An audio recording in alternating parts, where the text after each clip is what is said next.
Good morning, everyone. I'm Tracy Noah from the City of Marion Library Service, and welcome to our Library Through the Lens live webinar. I acknowledge that today I'm on Kaurna land and recognise the Kaurna people as the traditional and continuing custodians of the land. Since the closure of our libraries and venues, we've been working hard to still connect and engage with you through our Library Through the Lens series of adult programs delivered differently. We had to reimagine how to bring you the programs that you've grown to expect from us, so thank you for joining us today.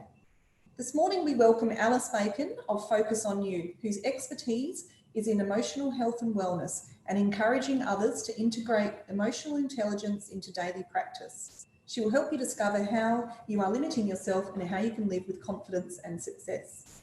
Please feel free at any time during the presentation to type questions you have for Alice into the Q&A text box on your screen, and she will answer these later. Now, please sit back, relax, and welcome Alice.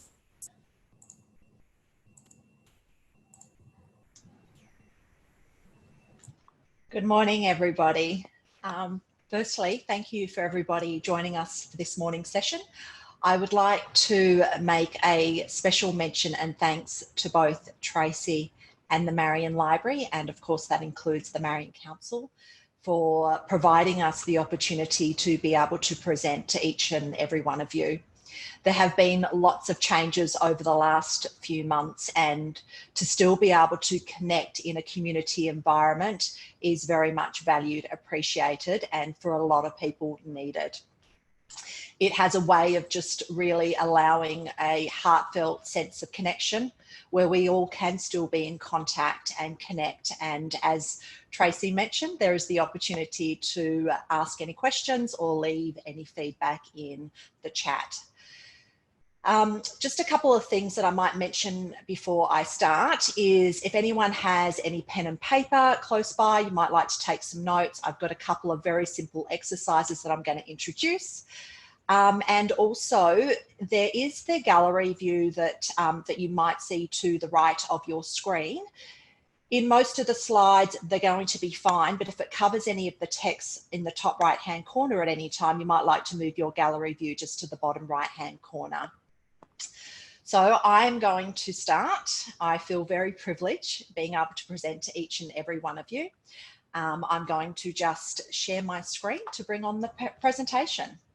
And what we will do is, so it's not going to be death by PowerPoint, we will stop in just over 40 minutes for the opportunity for any questions and the opportunity if you do have anything that you would like to share as well. So I'm going to bring on my screen.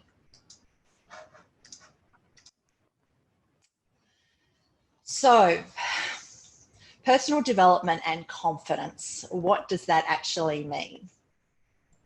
Today is all about you, the opportunity to really get an insight to who you are and everything that is actually available to you within you, ready to go. It's in each and every one of us, but unless we're given the knowledge, we may not be aware on how to access everything that we're capable of, our inner wisdom, guidance from our higher self. And I truly believe that every human being has within them the ability for transformation. And I hope out of today's presentation that each and every one of you are able to take something away, even if it's just one thing that resonates for you and is something that is meaningful and that you can put into your life every day.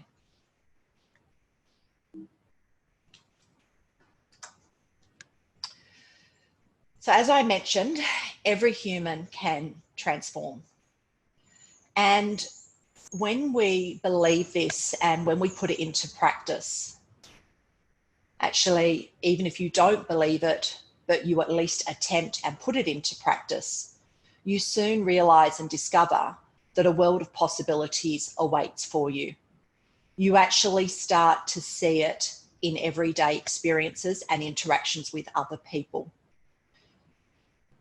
It is through those experiences and that awareness to the possibilities that await for you that bring forward the motivation within you and the inspiration, your own inspiration, to really become disciplined and aware of what is in your control and what it is that you can empower simply by your presence. Today, we're going to talk about embracing the unknown. I have been very, very fortunate to coach one-on-one hundreds of people. I'm very fortunate to do facilitating at WE8, the Adult Learning Centre, through the Marion Council Leadership Program. Been very fortunate to go into TAFEs and schools and even the women's prison. And one of the exercises that I quite often ask people is, just list everything that's happened in your life, absolutely everything, all your big milestones, all your changes, list them all. And then when you finish that list, on the right-hand side, create 2 columns, one that is titled planned and one that is titled unplanned.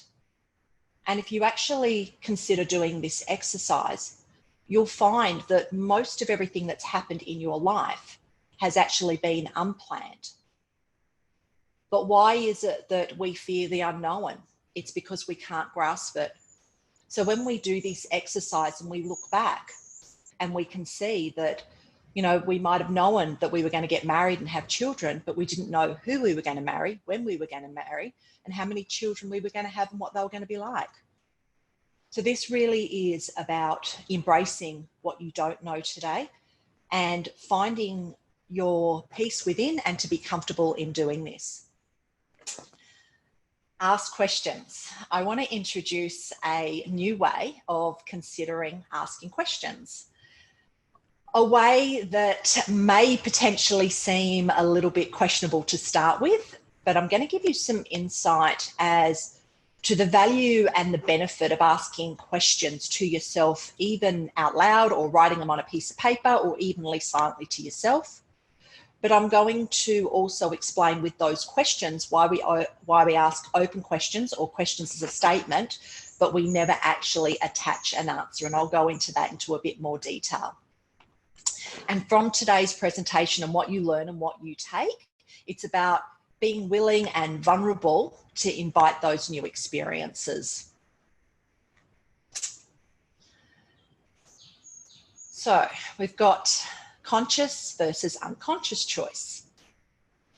We're going to touch on unconscious habits, our reoccurrence of past events, and how self-knowledge promotes choice and action, and many feel unready for either. Now, the reason that most people feel unready for either is it steps us into that world of unknown where we're not familiar. And when we're not familiar, unfortunately, what happens is the back of the brain kicks in from caveman days, and it can kick in that fight or flight response. And the moment that that fight or flight response kicks in, we release what's called cortisol, which is a stress hormone. And when that cortisol releases, it actually puts us in a negative over positive position. So we start to see worst case scenario. And if we don't act immediately, we can start to procrastinate. And without even realizing, it's simply because the brain just wants to ensure your safety. And on the screen, there is a library that has lots of books. And I'm going to ask a question, and if you can just put a yes or no response in the chat, or you might just want to write a yes or no on your piece of paper or say it in your mind. So who here would go to the library every single day, whereas there is the option of 1 million books, and borrow the same book every single day?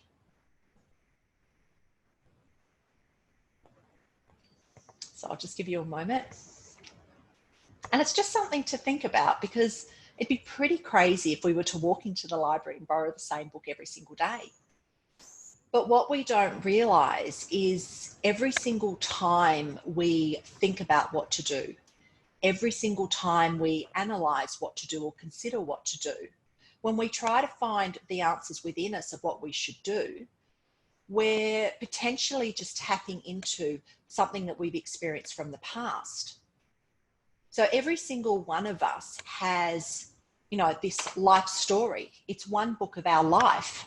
And that one book of our life contains every single interaction, every conversation, every school teacher experience, every interaction with our family and our friends. And when we go to think about what to do, and even if we ask a question and attach our own answer, we're going to the one book of our life. And we do that unconsciously. So it's about becoming conscious and realizing there is that one book. And when we do go to think, we're only going to be accessing something from that one book. And if you were asking a question, you had the answer, would you actually go to the book? So it's about becoming comfortable and thinking, okay, well, how can I ask questions, or how can I figure out what to do, and actually trust that I'm going to get some guidance, or I'm going to get some intuition, or something's going to give me a gut feeling of what to do, and then proceeding forward rather than going to our one story of our life. Because unfortunately what happens is when we go to consider what to do, we might actually limit ourselves because of an experience that we've had in the past.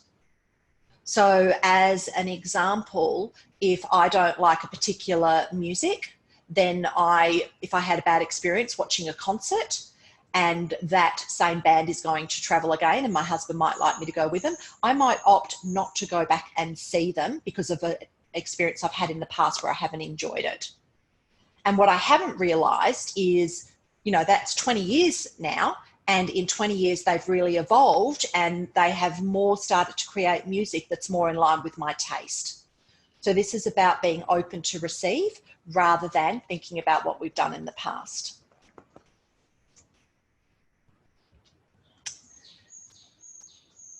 So I've got an activity for you that you can do it just in mind or on a piece of paper. Some of you may have heard of Mel Robbins, and Mel Robbins has some amazing talks that can be found on TED Talk or just by searching online. And Mel Robbins is very famous for her 5-second rule. She's basically demonstrated and shown that if we don't act on a goal, your brain will literally put its foot on the brakes and not let you go forward, and it will cause you to procrastinate. And we literally have 5 seconds to do that. So Mel Robbins explains that if you have something to do, you count backwards. 5, 4, 3, 2, 1, go. So you might like to identify a goal that you've deferred and identify 3 concrete steps you can take to actually make it happen. And there's real power if you actually write these down. When we write something down, it almost becomes a contract with ourselves. And I know for myself that every single time I have a to-do list, no matter how overwhelming it is, I'll write my to-do list in the morning. And by the time the end of the day comes, I'm really surprised when I'm checking things off that I've just about completed everything that's on that list. So it has real power and ownership if we do write things down. And as an example of something concrete that you can put into place, so I know for myself that, I might have a great idea to get up at 6:30 in the morning and go for a run. But if it's cold in the morning, I might decide to put it off for another day. But what I found that if I get my clothes ready the night before and have them at the end of my bed, if I have my sand shoes ready to go, and if I've got my water bottle, then there's 3 things that I see instantly and I just decide to do it. And I do know that if I don't get up within 5 seconds, my foot's going to go on the brake and I'm going to procrastinate, and it's going to be another day that I'm not going to go ahead. So if you can just take a moment and think of an activity and 3 concrete steps that you can take to make it happen.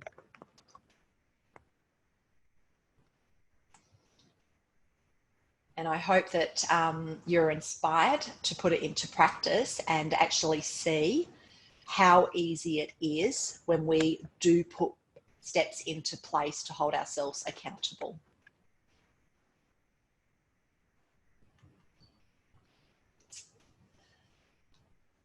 Our internal alarm systems.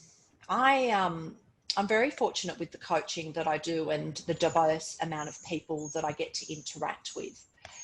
And something that has been very profound in a lot of the coaching and assessments that I am fortunate to get across is that each and every single one has an internal alarm system. Now, this internal alarm system that we have is absolutely amazing. It lets us know when we're not in balance and we're not aligned to our true, authentic self. So for most of us that drive, and for those that don't drive, you will be aware that when people get taught how to drive, they're taught the road rules. They're taught that red is to go. Sorry, no, excuse that. Red is to stop and green is to go. And if you go to a stop sign, it is about stopping and pausing and looking to the left and right. And once you know it's safe, you can go. So we're taught how to be for our safety when we're driving and to ensure that our driving is responsible enough to not ensure any impacts to anyone else while we're on the road.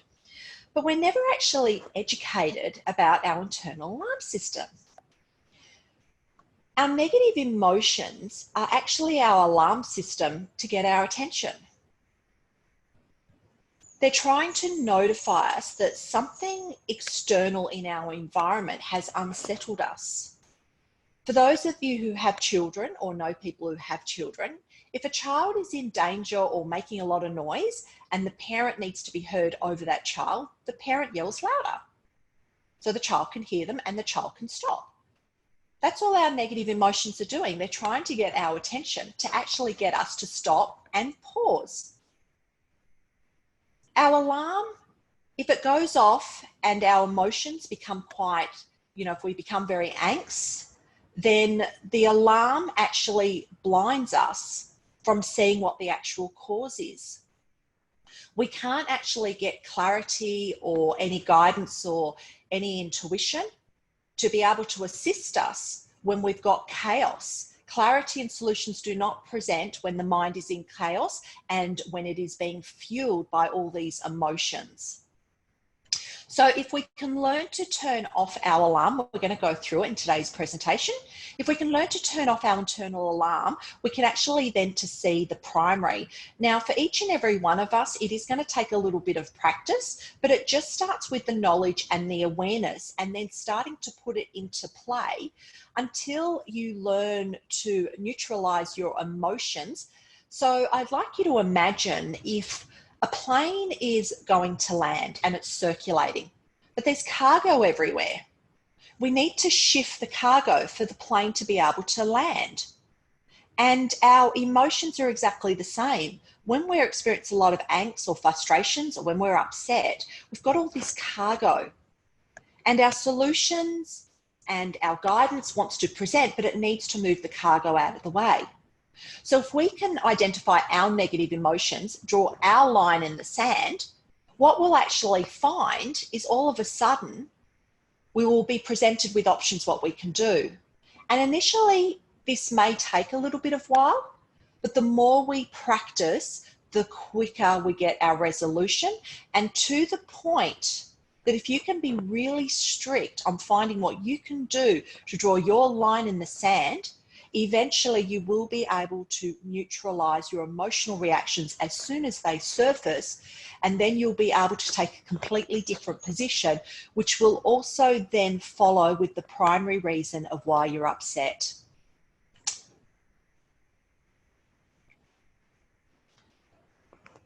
So for our internal triggers, I really do love that picture with all the different expressions on the eggs.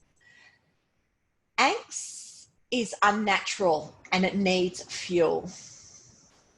Unfortunately, that fuel that it needs is our mind reliving memories and keeping the fires burning. So our thoughts become the fuel of our own angst. And when we learn to neutralize our triggers, we stop adding fuel. We will never ever be in control what somebody else does or says to us or anything external to us. We'll never be in control of it. However, depending on the meaning that we place behind our events, depending on the meaning on how we choose to interact with a situation, will either make us upset, angry, fuel us, or we can choose to literally disassociate, break all concentration with those thoughts, really discipline ourselves. And the moment that we do it, we neutralize our emotions, we neutralize our triggers.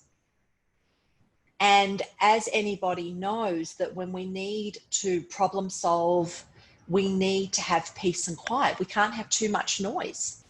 So our own thoughts that become our angst end up actually blocking us from being able to hear our inner wisdom or our intuition.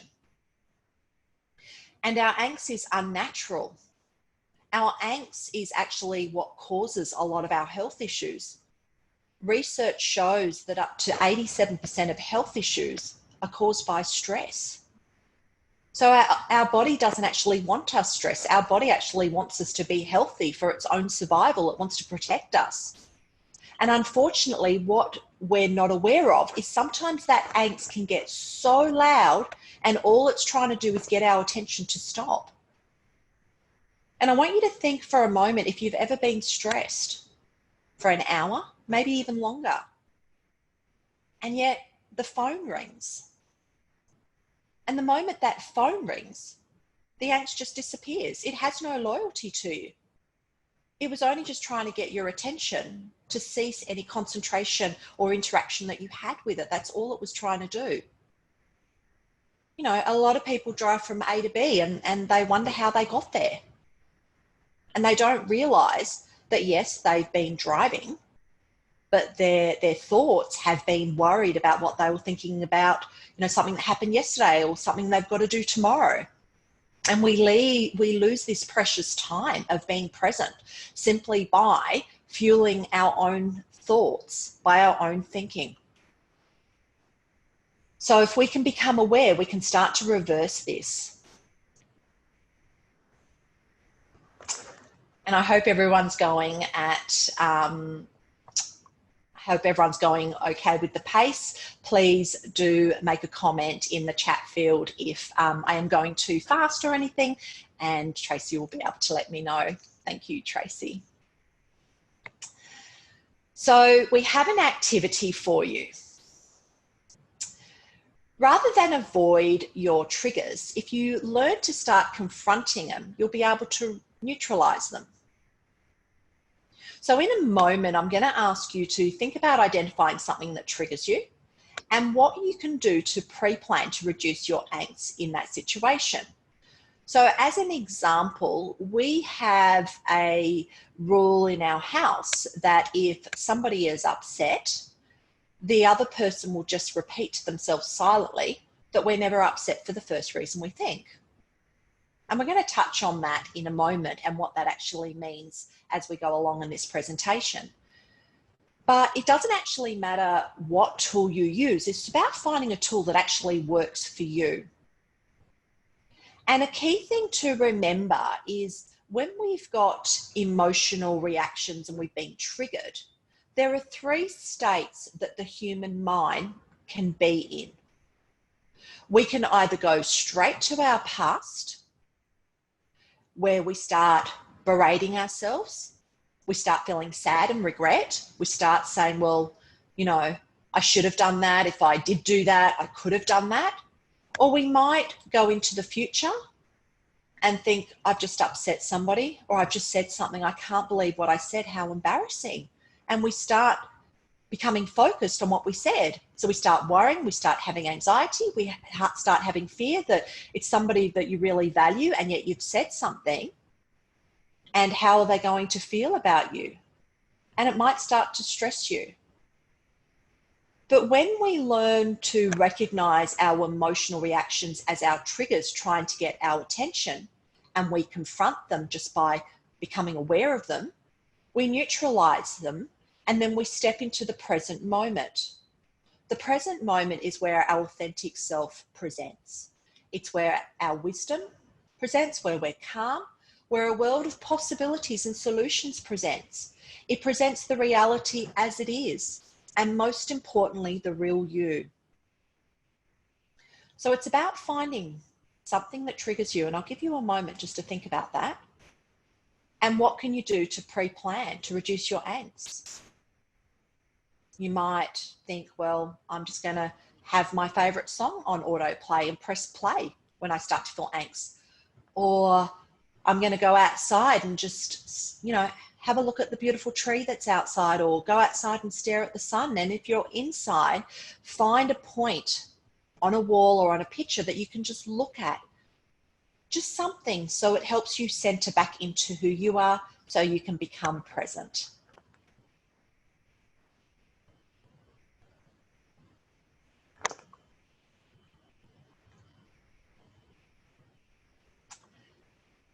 And mindfulness matters. Whenever we experience any conflicts, it actually delays any resolution. We potentially start betraying or compromising ourselves for a sense of belonging. And scientists and researchers have found that our perceptions aren't always real. So usually when we're interacting or looking at a situation, especially if there is conflict, we're looking at it very one-sidedly and we're looking at it in isolation. And unless we can learn to neutralize how we're feeling, then the resolution can potentially take a lot longer for us to realize how we can actually help the situation. And in regards to betraying and compromising ourselves for a sense of belonging, most people aren't comfortable or confident or don't know how to be vulnerable in sharing how they feel. So instead of saying anything, they'll pretend everything is okay.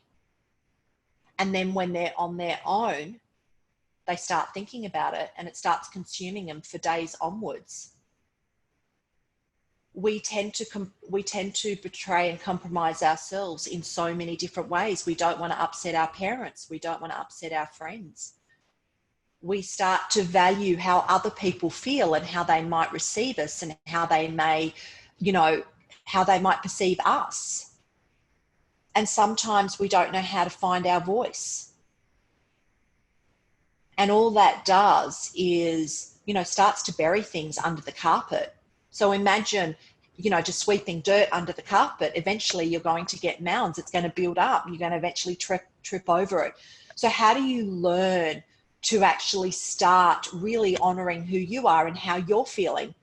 And when we do have some emotional reactions, it's amazing.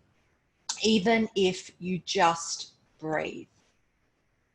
Even if you say, I'm noticing my breath in. I'm noticing my breath out. Just by simply even noticing your breath is enough to bring you the peace. So your inner wisdom, your higher self, your intuition can follow and support you what to do. And there is a lot of study and research that shows that our perceptions aren't always real, especially our memories. When we think back at our memories, it's been proven they're worse than Chinese whispers. We remember a situation in isolation. We remember it, how it happened with our one view, not taking into consideration how we were feeling that day, what was our body temperature, did you get stuck in traffic that caused you to be frustrated, what was happening to somebody else. So it's just key to remember, and there's a lot of information that can be found online that really shows the research that's been done that our perceptions aren't real. And usually when we're upset, we see them very favorably to how we're feeling rather than being able to see something holistically.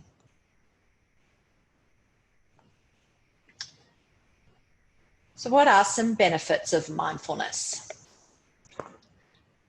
When our body and mind in the present moment, it reduces pain that we may be feeling. It improves circulation. Many people that I've spoken to that suffer migraines, that it's amazing when the phone rings, they stop noticing the migraine. So when we're in the present moment, it has a way of really centering us and getting our body back in alignment for how to repair how we're feeling.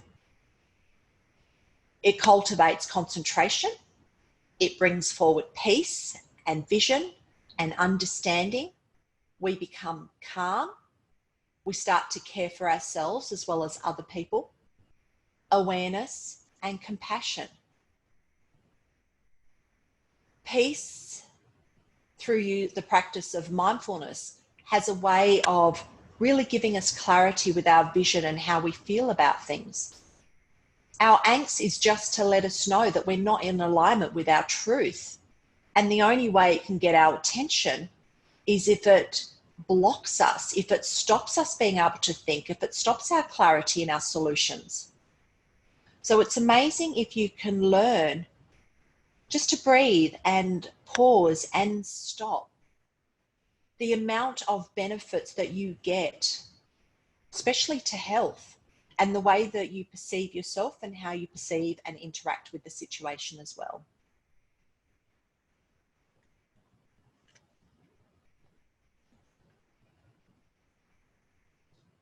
This is a really good exercise that's really quick to do. It helps to increase focus, reduce stress, anxiety, and tension. And I might get you just to add one thing in the chat that you can see, one thing you can hear, and one thing that you can touch. So even by saying, I can see my glass. I can hear the air conditioner, and I can touch the table. By repeating this exercise and implementing 5 of each, it has an amazing way of bringing calmness and centering, but also closing that door on any chaos and anxiety. And this is about practicing. If you want to learn how to play the piano, if you're only going to learn once every 6 months, it's going to take you quite some time. But if you start to practice the piano 2 times or 3 times a week, the more you practice, the better you're going to get. And you can do it any time. I like to add, I am noticing the laptop. I'm noticing my glasses. I'm noticing the pen. I'm noticing the paper. I'm noticing the time on the clock. Just really powerful and something any of us can do at any time. Another good practice, as I mentioned earlier, is just going, I'm breathing in, I'm breathing out. It brings on a really nice sense of peace and tranquility that's available to any one of us at any time.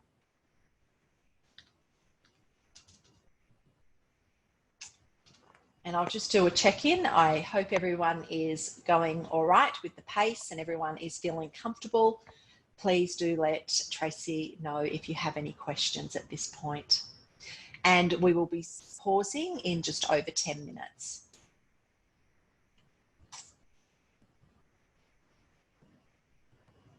We focus on externals.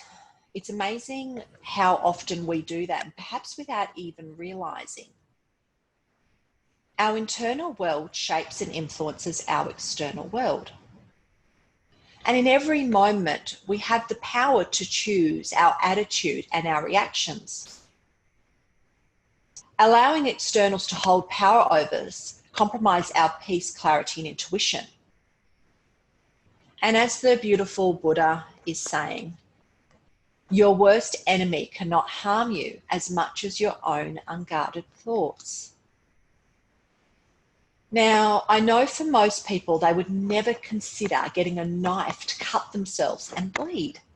And yet what most people don't realize is our thoughts of anxiety and stress do more damage than cutting ourselves and causing ourselves to bleed. And we do this without even realizing. The way that we interact and internalize within ourselves shapes how we see the world and other people. It influences the way we respond, react, and we talk. And every moment we have the power to choose our attitude and our reactions, even by saying something as, I'm going to let this go. This too will pass. This isn't personal. It's not about me. I can't control what's happening in my external world. I can't control how someone's talking to me. My husband's the best in traffic.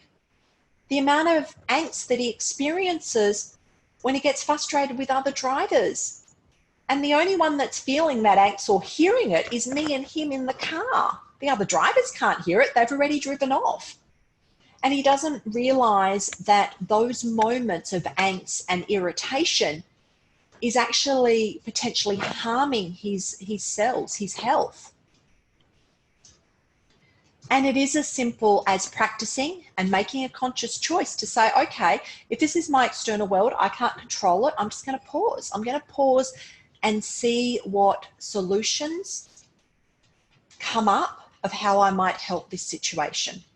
So if you're driving in traffic and somebody really annoys you, can you put a song on that makes you happy? Put the volume up so you can actually sing to the music that's playing. Just something that gives you back to control of how you're feeling internally, because how you're feeling internally is going to influence the way that you react. And when we do allow our externals to hold power over us, you know, something could happen at work. Somebody might be rude to you. A stranger might say something that upsets you. That happened at 10 o'clock in the morning and you're still thinking about it 3 hours later. When we're thinking of thoughts of the past, it actually robs us of the present moment and the only moment that is real. The only moment where your authentic self can come into play. And as this slide simply presents, patterns will continue to reoccur until change is initiated. And there might have been an experience in the past years ago where you were always dealing with the same problem, the same irritation over and over again. And then one day you just made a decision that it just wasn't worth it. It was upsetting you and it was taking its toll, and you decided you weren't going to interact with that situation or that person anymore. And then all of a sudden, years proceed forward and you don't have those same irritations anymore. And it's like driving your car on grass. And if you keep driving it on the grass, it's going to leave a track. But the moment you decide to not park it on the grass anymore, that track starts to repair. So until you decide to initiate change, we're potentially inviting the experiences that we've always had. And our angst and our frustrations reveal quite often that there's generally a pattern of how we feel. If somebody is rude to us, we generally start feeling the same emotions today as we did potentially 10, 15 years ago. It's just about becoming conscious of them.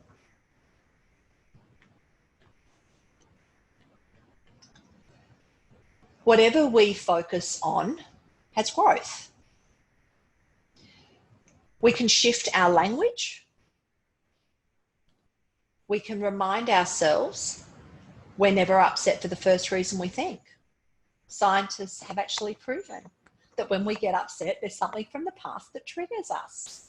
You have an argument, it starts off about the dishes, then it's you don't ever help me with the housework, you didn't take out the garbage, oh, what about that party 2 weeks ago that you didn't talk to me at? Our internal triggers are just trying to get our attention, and the topics change of why we're upset, or the arguments start changing. Starts off about the dishes and then it's about 10 other things, because it's trying to get our attention to stop. It's getting louder. And even just using a simple tool by saying we're never upset for the first reason we think is enough just to shut the door on that chaos and let it go. And every conflict and upset is a valuable opportunity for growth. When we learn to neutralize our emotions and not react, an amazing thing happens. Shortly, what follows is a new thought, inner wisdom, that starts to show us what we're actually upset about, but how could we actually manage that situation to stop it reoccurring? And we can only do that if we learn to neutralize our emotional reactions. And we can use wording and questions to change your relationship with your actions, your feelings and experiences. So as an example, with shift your language, you know, for me, sometimes I don't want to do the housework, but if I say I get to do the housework, all of a sudden it becomes a privilege, and before I know it, it's done. I choose to go to the gym. creates a privilege again. So for me, you know, I exercise 3 or 4 times a week because I choose to. If I have to do it, you might as well tell me I have to clean up, you know, my bedroom and I don't want to do it. It brings up those memories of being told I have to do something. And human beings excel when we've got free will. So the moment our free will is compromised, the moment we don't want to do it, you know, saying to your children or to your partner or to somebody at work, would you do this for me? Well, yeah, of course. Can you do this for me? Oh my God, they're asking me to do something again. And the person's already arguing in defense. So even just at home or through someone that you know, just change by saying, instead of can you do something, would you? And just see how they respond differently. Asking a question, what can I learn? So I mentioned earlier, it's not about attaching answers to our questions. If you attach an answer, you're going to your one book. And if you had the answer, you wouldn't be asking the question. So by asking, what can I learn? It's like being at a deli in a supermarket and you're asking for, can I have 100 grams of ham? They're going to give you ham. But if you turn around and say, I want 100 grams of ham, but then, oh, actually, can you change that to 100 grams of chicken? You've just changed it. You've gone to your book. You want chicken instead, and that's what you're going to get. So it's about, say, asking questions, but just trusting by asking questions, your intuition, that gut feeling, your higher self, your wisdom is actually going to share with you, not immediately, but over the next 5, 10, 20 minutes, maybe even an hour. The more you practice asking questions, the higher your intuition, your inner guidance is able to respond in your own sense of knowing. And are my intentions misguided? This is one I got from the Mindfulness Code by Donald Altman. And I particularly like this question because I've worked with many people, including CEOs and business owners and HR and housewives. And putting this question into practice, are my intentions misguided, gets us to stop and pause. But I find this one has a bit of a power to it. When we say, are my intentions misguided? The only way that you know is clarity has a way of returning immediately. It'll either let you know what to say, what not to say, what to do, or perhaps do nothing. So even just give this one a go, that the next time you're not sure what to do or somebody's confronting you and you're feeling the pressure, just say to yourself in your head, are my intentions misguided? And just stop and become aware and observe what actually happens. And you'll find that all of a sudden everything starts to slow down and you'll just get a gut reaction on what to do. And be prepared to be amazed. Some of you may use this already. Our authentic self is always amazed, but this is about, you know, silencing the mind, getting the mind to be prepared to be amazed. This always has benefits by using your name as well. And I have had so many success stories of business owners, you know, everyday housewives, school teachers, so many people that when they say, as an example, Alice, be prepared to be amazed, I have just ordered an experience throughout my day to come back and amaze me. So just before we pause for any questions, if you can just repeat to yourself using your first name. As an example, you could say, Gail, be prepared to be amazed.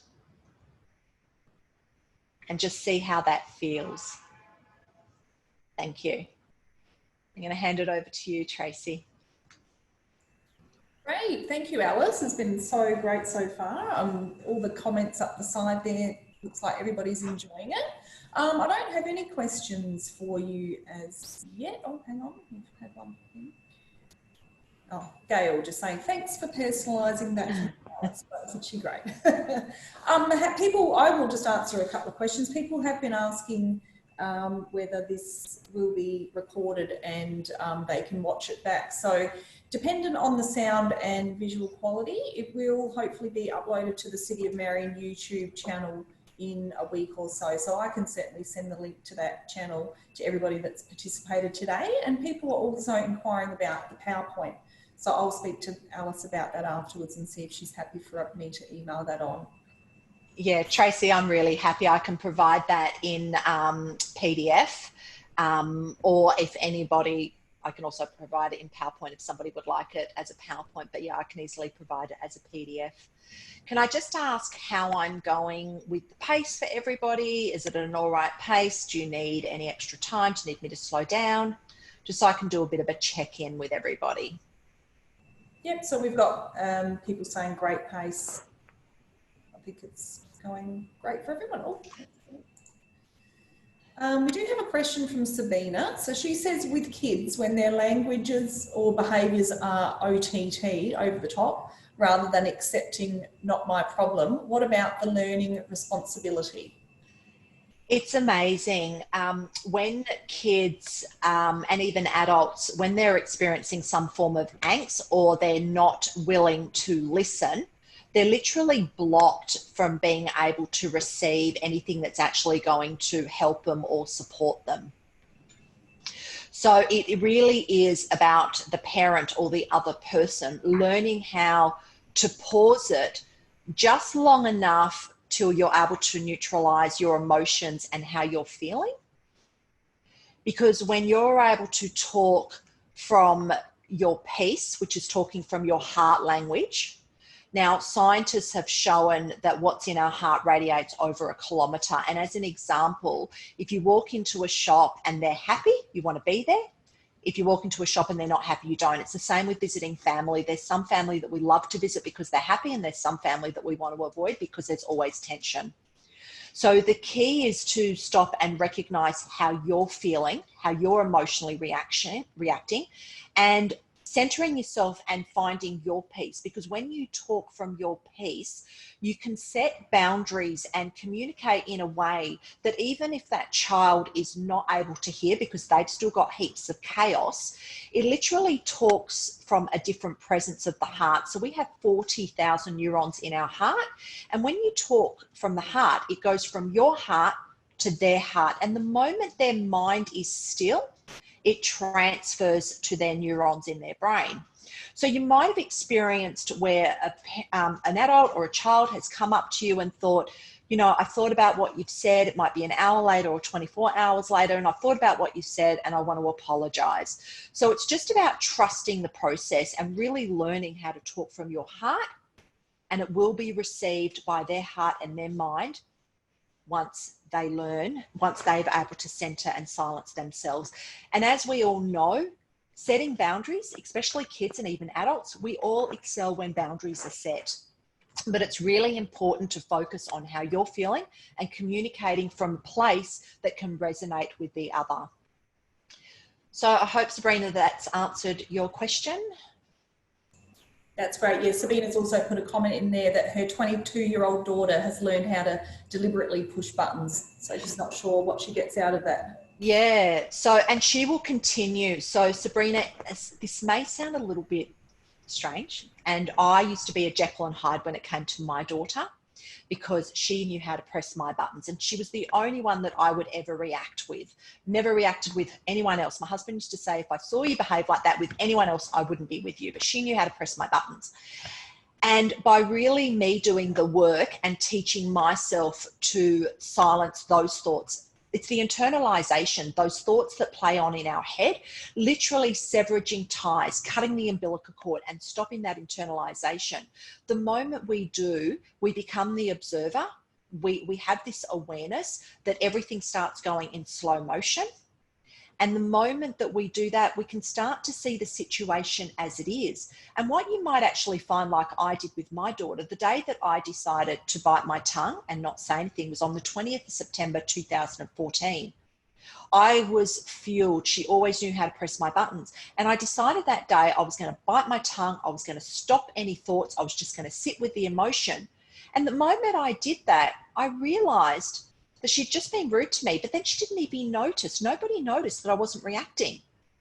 And that was a huge awakening for me, because my daughter and I would usually, argue for days on end.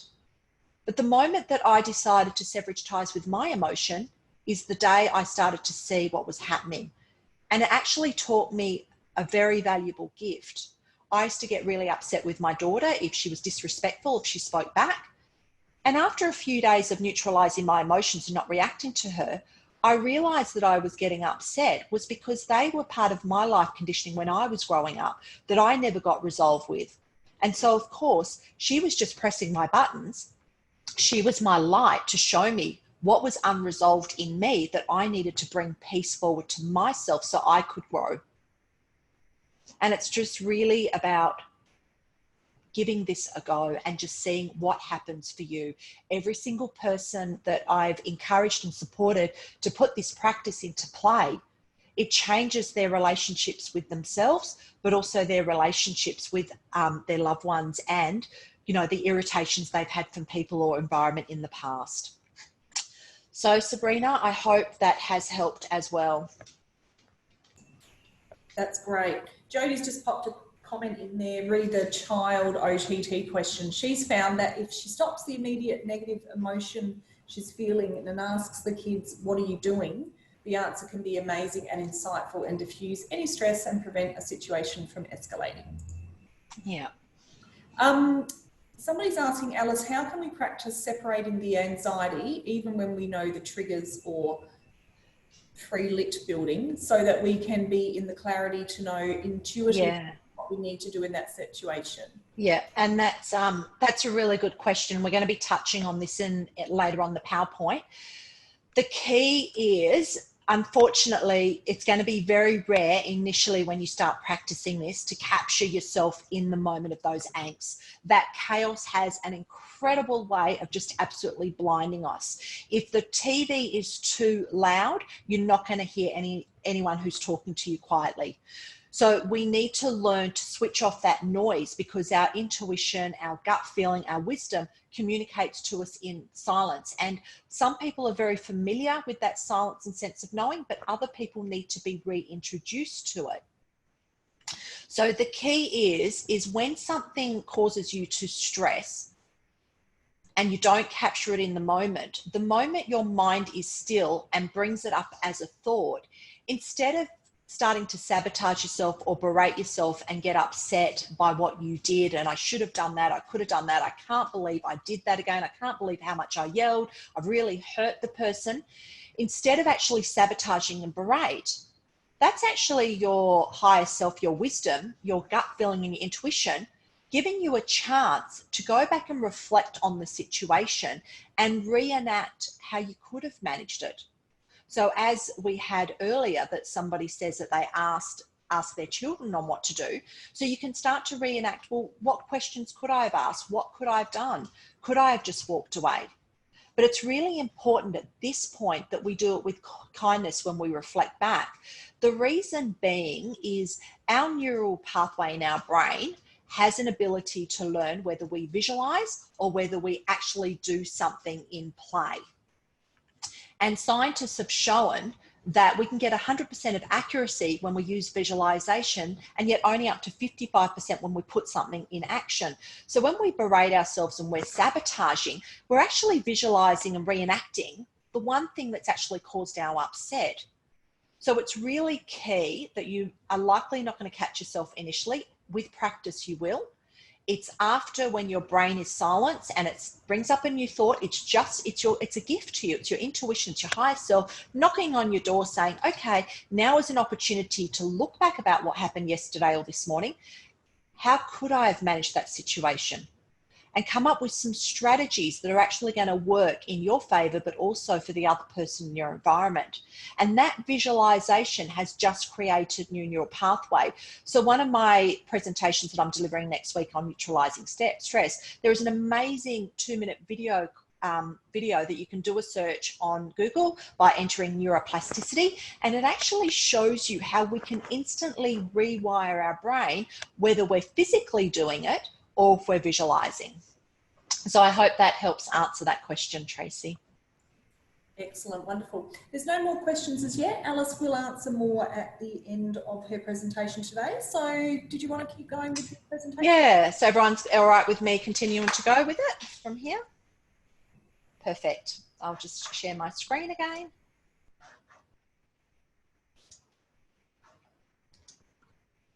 Thanks, Tracy, for that. Really appreciate it. And thank you, everybody, for the engagement and the questions. It really is appreciated. And if I haven't given enough detail and you'd like some more information, please just add a note in the chat or Q&A, and then I'm happy to follow up with that. And I hope everybody does give it a try by saying their name and be prepared to be amazed. I have got countless stories where people have put that into practice, and you know, it's worked for them time and time and time again. They've been surprised. It's really quite amazing.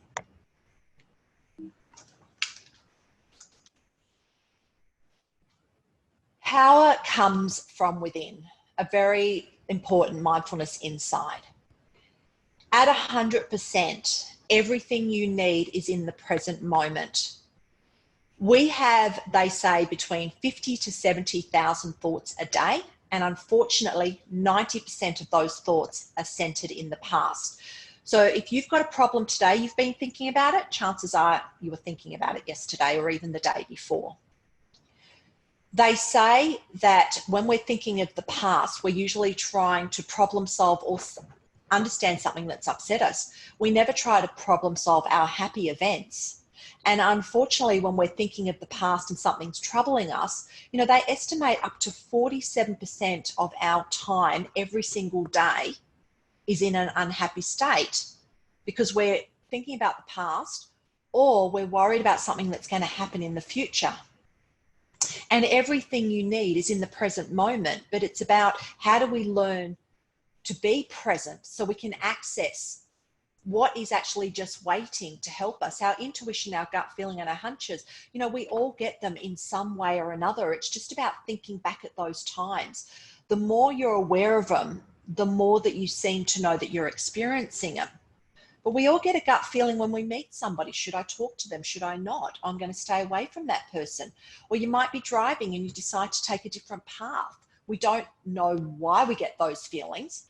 But for those that actually follow them and are proactive with them, they get more reoccurrence. And I know for myself that everything I do, I follow intuition. And if I get resistance, if I actually get a feeling of being uneasy, I'm more determined to do it even quicker. It actually lets me know that my resistance is safe passage ahead. And in every moment, you have the power to choose your attitude and reaction to every person and every situation. So even if you say to yourself, for the next 24 hours, any single time I get upset, I'm just going to repeat in my head, this too will pass, or I'm going to repeat, we're never upset for the first reason we think. Just give it a go. Just humor yourself and see what happens. Don't even believe what it is that I'm saying. A belief, they say, is a thought we keep thinking. So the fact if you actually put this into play, your brain actually then believes that it's true. So even if you just humor and give it a go and see what happens, but I can guarantee that if you can learn to center yourself in the present moment, get that chaos out of the way, stop that noise, you're actually going to, you know, start increasing your flow and your intuition, your guidance on what to do. As we've spoken, self-sabotage. Berating is one of the strongest forms of self-sabotage. The amount of people that I talk to and how they feel about themselves, I'm not good enough. I can't apply for that job. I'm not qualified. Somebody else is more qualified than me. You know yourself at 100%. You spend every single day with yourself. And yet some people won't even apply for that job because they know somebody at work. They don't know them very well, but they're already qualified and that they're more qualified to apply for a job than what they are. You know, I have to keep keeping everybody else happy. I can't upset my kids. I can't upset my parents. You know, I'm afraid I have to be perfect. The way that most people talk to themselves, if you had a best friend and you went out for a coffee or for a drink, and if your best friend spoke to you the way that you speak to yourself, would you actually be best friends with them? How would you feel if your best friend said to you, oh, you'll never be good enough? You know, I don't like you. Would you actually stay being friends with them? And we don't realize that when we betray ourselves, there's a couple of things that happen. We're actually stressing ourselves, which is impacting our health. But by berating, we're visualizing. And when we visualize, we're actually instructing the mind to get better at what it does. And, you know, there are famous actors and musicians that use visualization for practice. And as I said earlier, that they've already shown that visualization can produce up to 100% accuracy versus physically doing only up to 55. So if you start berating yourself, see that as a sign from your intuition to give you an opportunity to visualize and reenact an alternative outcome, something that puts you in a better position. And the amazing thing is our lessons learned, whether they're actual or visualizations, do offer a final resolution. So if we can face our problems, it's almost like we've gone past go and we don't have to go back again. And sometimes it's just a matter of finding that peace within us, neutralizing those emotions, and that's our actual lesson learned. So something just to consider. And dissolve unhelpful reactions. So as an exercise, I'll get you to take a moment that think of a situation that causes reactive emotions to arise. So with Sabrina, with her daughter, you might want to use this situation. And it's about thinking and feeling those emotions. Stop the stories. If you're upset, validate that you're upset. I'm upset. Nobody needs to know why you're upset. You don't need to say, I'm upset because I keep asking, you know, my daughter to do the dishes and she never does. The fact that you're upset is enough and needs to be valued. So just think and feel the emotions. As you think and feel the emotions without adding a story, they seem to settle.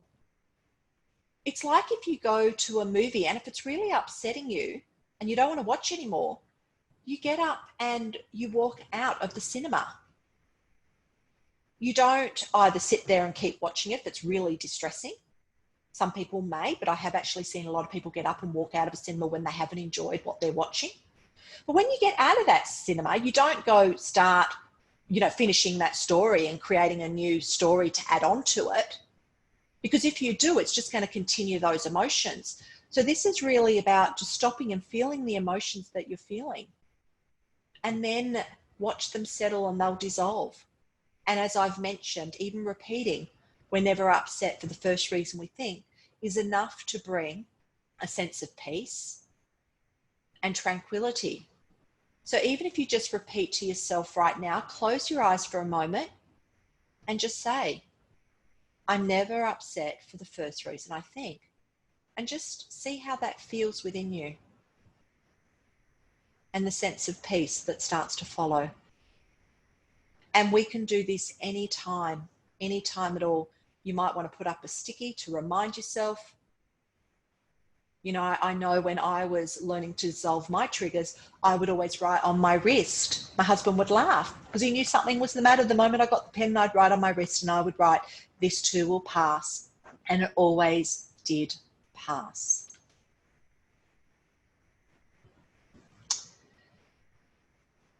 Our human responses. Humans are primarily emotional. We race ahead and we assume, generally the worst. We always process information based on emotions. We jump to insecure conclusions. We assume the worst. And when our cortisol, our stress hormone, is released, it scans up to 10 negatives to 1 positive because it needs to ensure your safety. It doesn't realize that, you know, you overhearing somebody talk and you assuming that they're talking about you, it releases a cortisol. And your brain goes into that fight or flight. It can't tell the difference that you've misinterpreted what somebody has said, or there is a lion that's chasing you and it's about to kill you. So it's when our emotions are triggered, we become on alert for our own safety.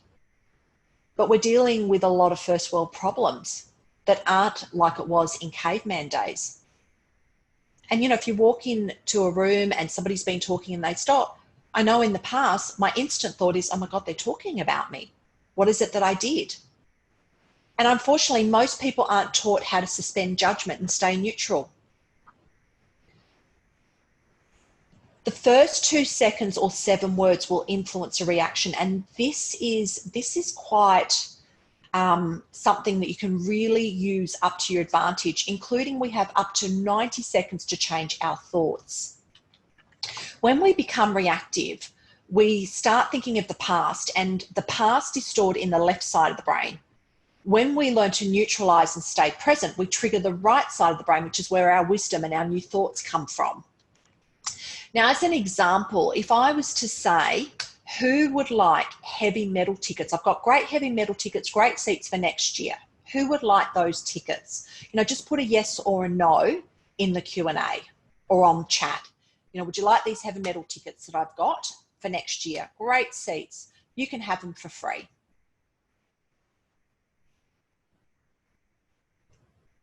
Now, for those of you that don't like heavy metal, you might have said no. And for the ones that do, of course, you're going to say yes. But then I turn around and I say, they are heavy metal, but they're playing to a symphony orchestra and they're going to be playing in silence. Who would like these tickets now? So just put in the chat if, you didn't want them initially, but you do now, or vice versa. And it's amazing that the moment people hear heavy metal, within that first couple of seconds, they've already decided, if I like them, it's a yes. Otherwise, no, they've already made the decision no. They're not even open to receive what else is being said. And it's like people who lose their jobs, especially if they've been made redundant. If they go to a party and somebody says, oh, what is it you do? And if the person says, I've been made redundant, it's a conversation stopper. The other person, all of a sudden, oh my God, I don't want to be made redundant. They start freaking out. They walk away. They can't even bear to talk to this person. But if that person turns around and says, my position was made redundant, oh, what is it that you did? And we don't realize that the first 2 seconds or 7 words can influence. So if you want to ask your children or partner to do something, as I mentioned earlier, just saying, would you, instead of can you, and just seeing how they respond. And when we do have chaos and stress, unfortunately, it is shown that we only have up to 90 seconds to change that frequency in our brain. So if you don't like the song that's playing on the radio, you're either going to turn the volume down or you're going to change the station. If you really don't like it, you're not going to keep listening to it. Now, when couples are having arguments, it starts off about the dishes, but then it becomes about how rude you were to me last week. If they haven't resolved or, learned to neutralize or pause how they're emotionally feeling within that 90 seconds, it becomes like one person's listening to Triple J, the other person's listening to 102.3, and you're both arguing that you're listening to the same music. It's not possible. So unfortunately, we only have up to 90 seconds to stop that thought process. And as I said earlier, a lot of people drive from A to B and they wonder how they got there. Our thoughts can consume us for hours and some people for days. And that's why when you reenact and you think about this at a later time, that's why it's really important to visualize, because when you visualize, you're creating brain neuron memory to arm you for next time it happens. And you'll soon discover that you will catch yourself within that 90 seconds and you can change that tune that's playing within you and then controlling your emotions and how you're feeling.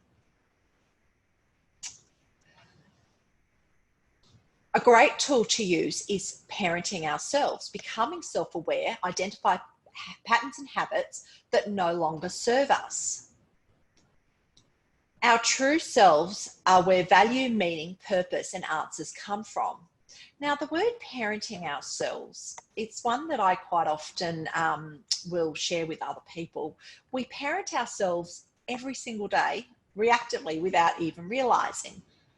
So as an example, if I have to go to an event or a party I don't want to go to, I might say, oh, I don't really want to go. I can't bother. I'm tired. I've had a huge week.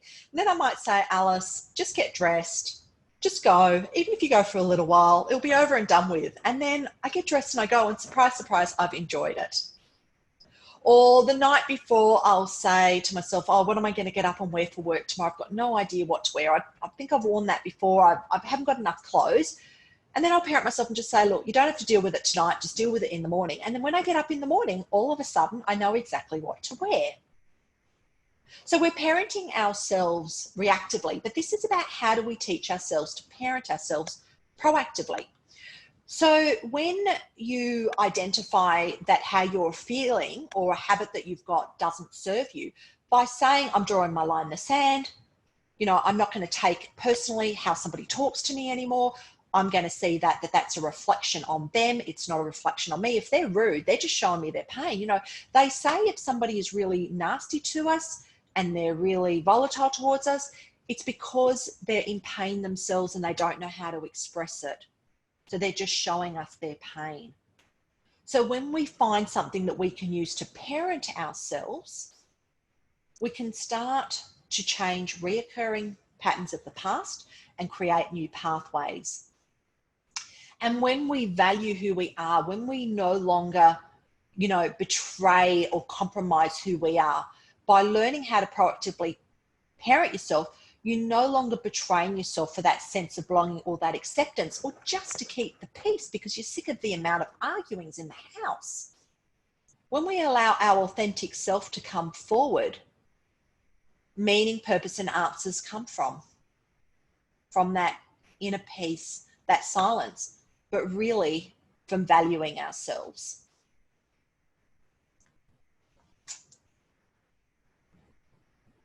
And what we focus on, our brain accumulates data for. Storytelling keeps us down the rabbit hole, robbing us of our productivity, creativity, and innovation. If you have a list of things to do, if you keep thinking about them, that thinking is using double the amount of energy and potentially tiring you out at the end of the day. So as an example, if I've got to keep thinking all day about doing a report for somebody, I've got to hold it in memory. And then it's also got to be recalled so it stays on my mind. And I'm constantly thinking about it. So I'm using double the amount of energy. Where if I get a to-do list and if I write down anything I have to do or anything that I'm upset by, if I can write it down as soon as I think about it, we go back to that 5-second rule of Mel Robbins. The fact that I've done it within 5 seconds, it's going to stop me procrastinating. Because the moment I don't do it within 5 seconds, the brain thinks, okay, something's not right, something's unsettled, it's released some stress and this person's in danger. So it does everything it does to put its foot on the brake and to retain that energy for later, for when it's really going to be needed. But these decisions are being made by the back of the brain, caveman days. So it's really important that anytime that we storytell, we think about what to do, potentially it's just going to keep us down the rabbit hole. And the best one is somebody has just told you something that's really upsetting and you want to try and help problem solve it. You want to give them solutions. They've told you what's going on, and then you go away for the next hour coming up with all these conclusions and all these solutions and what it actually means. And are they seeing it with accuracy? Are they seeing it where they're feeling hurt, where perhaps, they should see it with a bit more benefit? And it's amazing that we create stories for ourselves, but we also, add on to other people's stories. Somebody just yells at us. They've just been rude. They should never have been rude. No, don't be rude to me. But then when you go think about it for the next hour, all the reasons they were being rude, you're just adding to their stories. They're stories that hold no truth. If they've been rude to you, they're upset about something that's triggering them. So if somebody has a really, really heavy luggage and, don't offer to carry that luggage for them and take on the pain of that luggage. Let that luggage sit with them. Neutralize how you're feeling about it, because when your wisdom comes through, you'll know what to do, say, or not to do. And those storytelling literally robs us of being creative and innovative. And unfortunately, the brain is designed to get better at what it does. If you practice the piano every single day, you're going to get good at it. Exactly with our thoughts and our storytelling. The more we think, the more storytelling that we do, our brain actually becomes more specialized at it.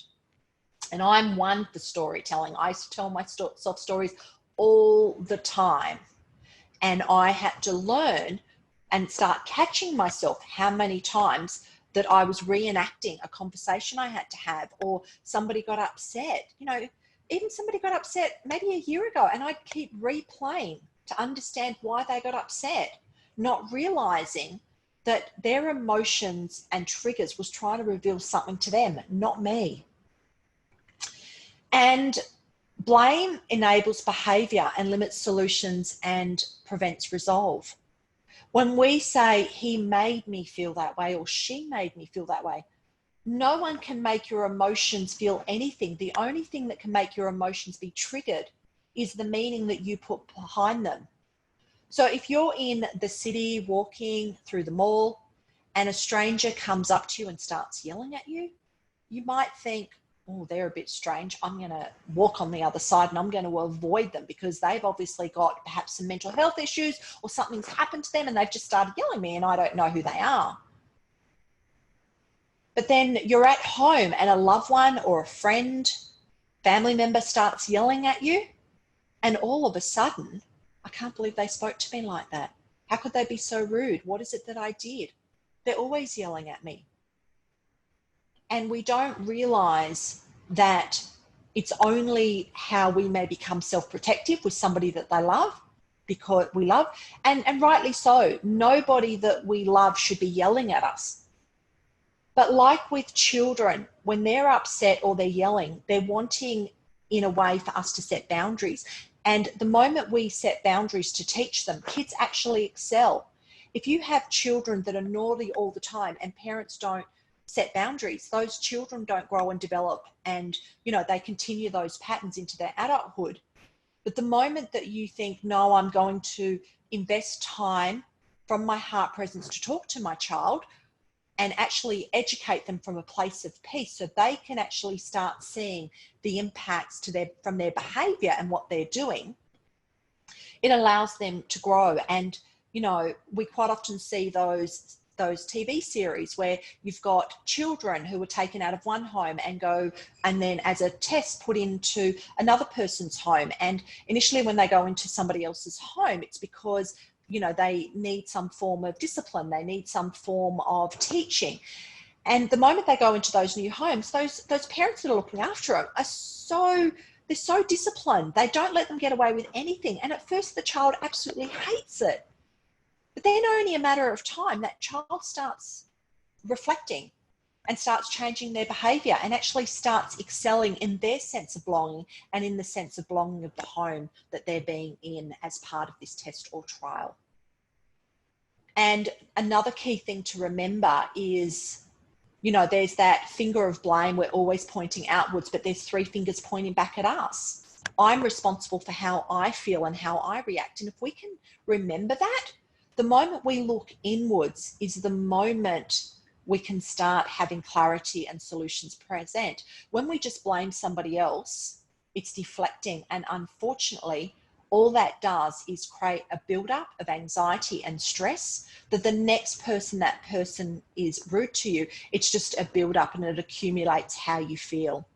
So unfortunately, when we say it's their fault, it's his fault, they made me feel this way, all it's doing is brushing it under the carpet and creating those mounds of lumps, and eventually we're going to trip over them and hurt ourselves. So even by saying, I'm going to not take this personally, I'm going to empower myself, I'm going to trust that if I can neutralize how I'm feeling, I'm going to know what to do, and believe in yourself.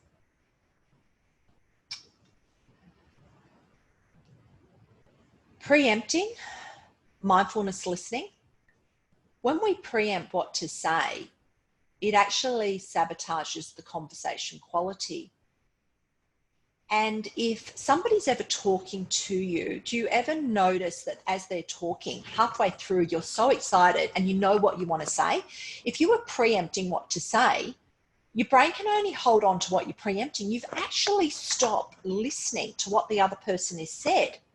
The number one mistake in interviews is somebody asks somebody a question, and as they're asking the question, halfway through, they go, oh, I know what I'm going to say. So they start formulating their response. The moment they're preempting, they literally disconnected to that person. And chances are when they respond, it's not going to be aligned. So preempting is like our triggers. Preempting is just trying to get our attention, that I'm not listening to understand what I'm hearing. I'm actually listening to be understood. I'm actually arming myself on how I can respond. So a really good tool is to say, am I listening to be understood? Am I listening to understand? And if you can't help but preempt, start to listen to each word as it's spoken. And if what you're preempting is supposed to come up in conversation, it will present again. But generally, when we are preempting when someone's talking to us, it's just letting us know that you've stopped listening and you need to pause. And it's amazing. The moment that you're calculating your response, you've gone to the left side of the brain. The left side of the brain connects us to the past, where when you turn around and bring yourself to the present moment and listen to each word as it's spoken, you've just opened up the right side of the brain. And that is where our heart flows and connects, which means you then become in heart flow and connection with the other person. And so maybe if you can find one person over the next 24 hours and just think and just say, as they talk, I'm just going to listen to each word as it's spoken. If I go to preempt, I'm going to not go ahead with it. Trust if it's supposed to come up, it's going to come up. But just see how you feel in regards to the connection, the quality of conversation, but also how that person starts connecting to you. And I know for myself that if I'm doing any form of one-on-one coaching, all I need to do is listen to each word as it's spoken. And then I literally invite my higher self, my wisdom, to manage that whole interaction. And I know for myself, the success rate that I've received has been extremely high. And I am confident it's because of my ability to mindfully pause and listen.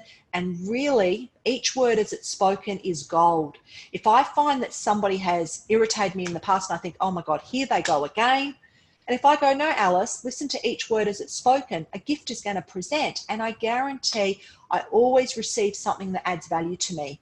Where if I was preempted thinking, here they go again, I miss those opportunities. So give it a go and see how you go. And as we've spoken, visualization affirmation is a tool for directing our mind. Students who visualize tasks beforehand performed nearly 100% accuracy compared to with 55% for those who didn't. Lots of Harvard research is being done on this. Psychologists use it as well. You know, athletics who make the fastest progress and become their best use visualization. And this is why it's really important. If you do one thing from today, one thing, no longer berate yourself, no longer sabotage yourself by saying you're not good enough, because all you're doing is teaching those neural pathways how to get better at not being good enough. So if you do one thing from today, stop berating. When your mind in an hour or 2 hours gets you to stop and reflect, see it as a gift from your authentic self, from your higher intelligence, from your wisdom, giving you an opportunity to visualize a more productive, a more collaborative, a more successful, and a more peaceful outcome that you can bring to life simply by visualizing. And just some inspirations. We have Lindsay Vonn. She is a world famous winter skier. And Lindsay Vonn will visualize the race course 100 times before she even gets to the start line. It's amazing. And then there's Franz Kreisler. He is a world famous violinist. He was known to perform to large audiences. He never practiced with his actual musical instrument. He always practiced in his mind. And then there is Captain Jack Sands. Captain Jack Sands is an inspiration. He was prisoner of war for 7 years in a 5 by 5 foot cell. He was isolated. He was mistreated. Some days fed, some days not. And Captain Jack Sands made a decision that every single morning he would wake up and create the most beautiful golf course.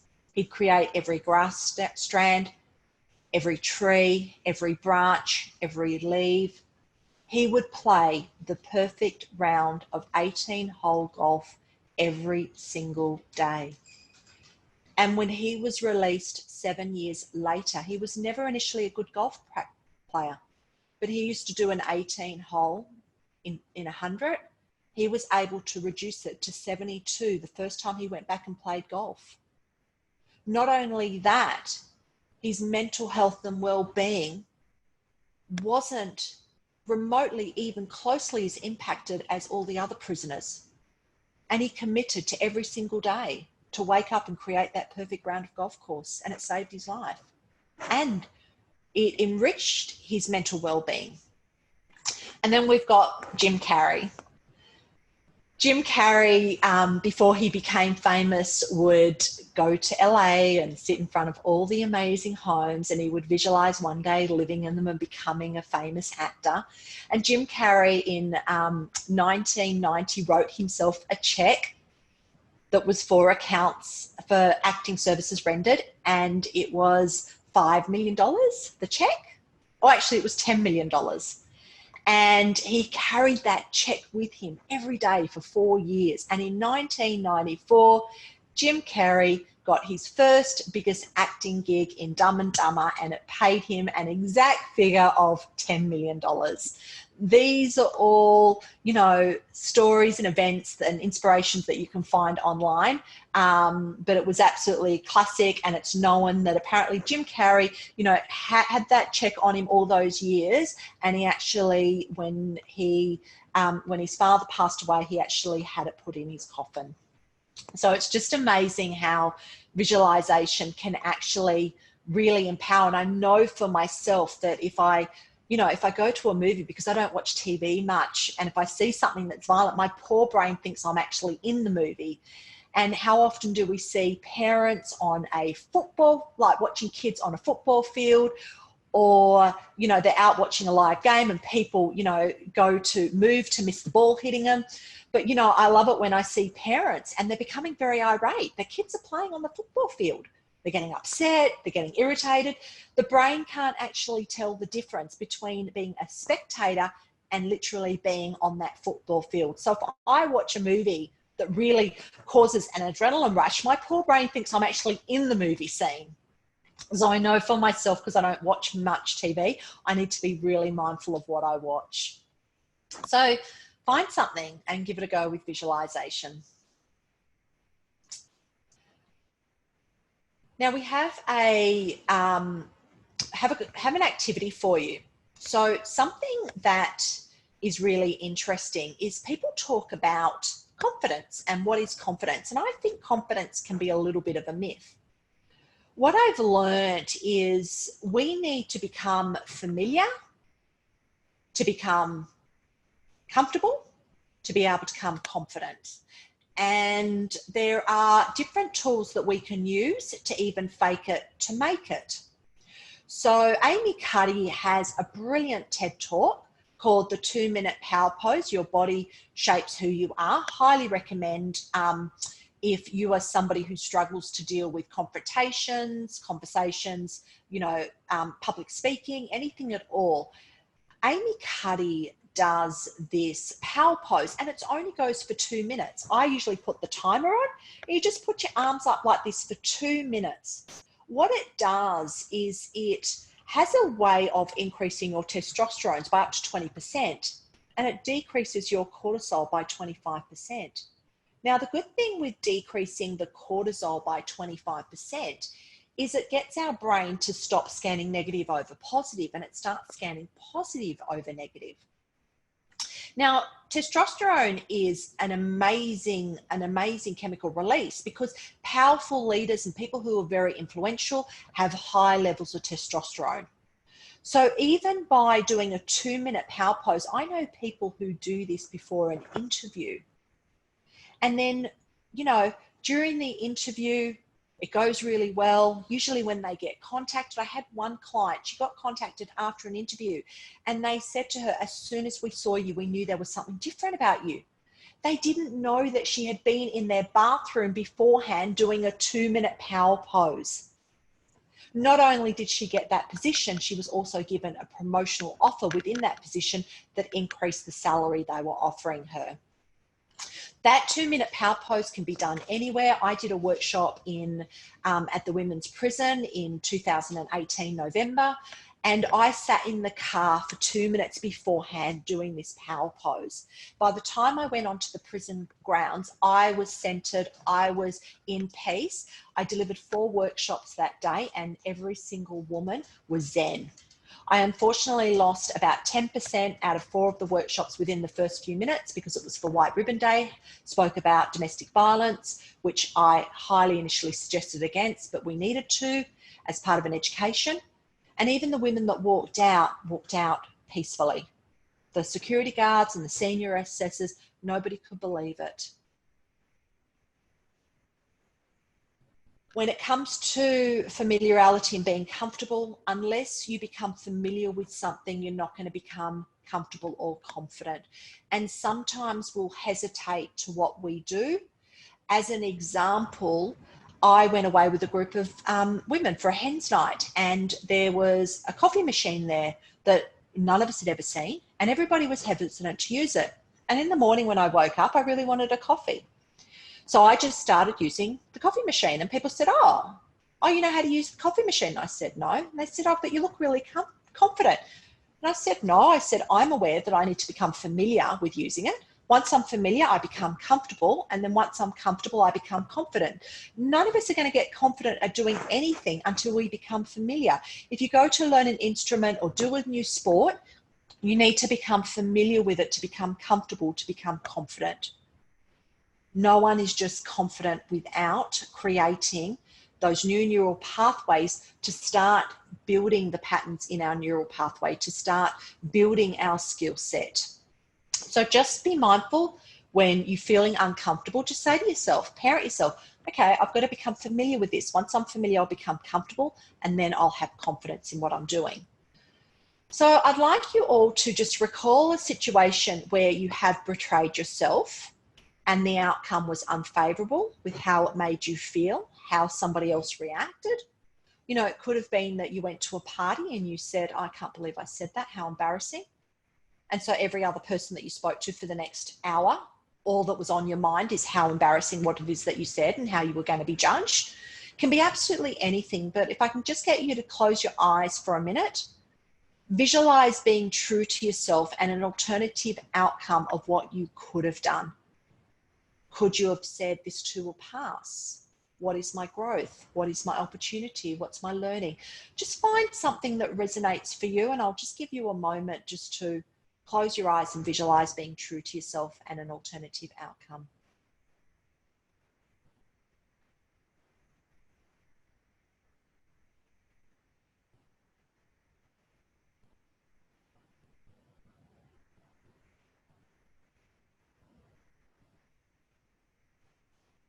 And I know for myself when I was going through my transformation, because I was a prisoner of my mind for 45 years and didn't even realize, creating stories all through my life and always daydreaming. When I was initially going through my transformation, I would just say, love is all that matters. I'm sending out love. Nothing else matters but love. It was the only thing that could silence me and bring me a sense of peace. And then literally it was love and how I was feeling that would show me what to do. So I do hope that each and every one of you are able to find something that resonates with you and something you can do that is able to bring you peace and to be true to yourself and visualize an alternative outcome that is going to give you new growth. Stop reoccurring patterns and behaviors from the past that haven't served you. I know for my relationship with my daughter, it was 25 years that I used to react if she spoke rudely to me or spoke back to me. And I was like a Jekyll and Hyde. And the day that I decided to no longer interact with my stories in my head is the day that our relationship started to excel beyond measure, and Jekyll and Hyde no longer surfaced ever again. And to me, it was just about repeating, love is all that matters. Nothing else is real. Love is the answer. And it's about finding something that really connects to you and who you are. It doesn't actually matter what it is, as long as it's real and relevant and brings you peace. We all have the option for conscious and unconscious choice, every single one of us. Those who are at war with others are not at peace with themselves. If somebody is being rude to you, they are showing you their pain. They are coming to you for you to hold the light and bring forward your peace and wisdom and inner true self to be able to help them and the situation. Unconscious habits take away our choices, and our past of how we felt, how we've reacted, reoccur.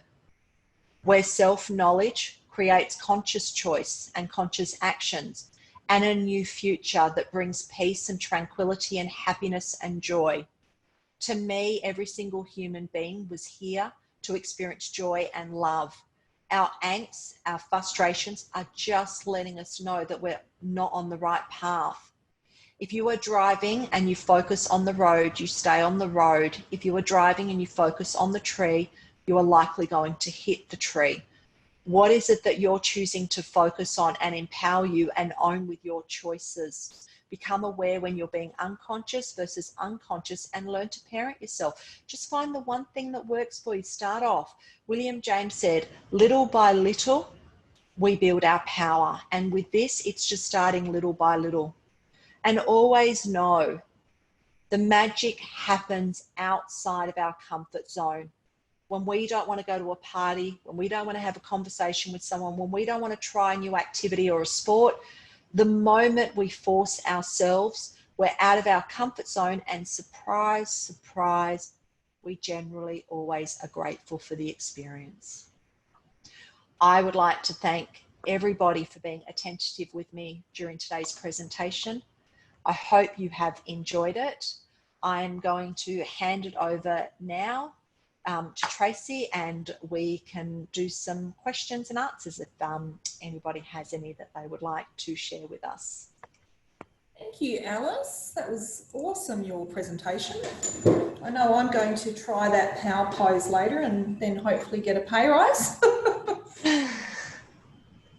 It's definitely worth giving it a go. I do know people that it's been very successful, and you know, going on to the women's prison is, you know, was a long life dream for me. I'd always wanted to work in the male prisons, had an opportunity to do some work in the women's prison, and just doing that 2-minute power pose beforehand was enough just to really center me. And sometimes, because I've been doing it for so long, I might only do it for 20 or 30 seconds. I do generally use my timer on my phone to make sure I get the full 2 minutes. But it was really evident that day at the women's prison, 4 workshops. One of the groups were 24 hours that they're in lockdown with only an hour out. And even there was one that was argumentative. Halfway through, she just turned around completely.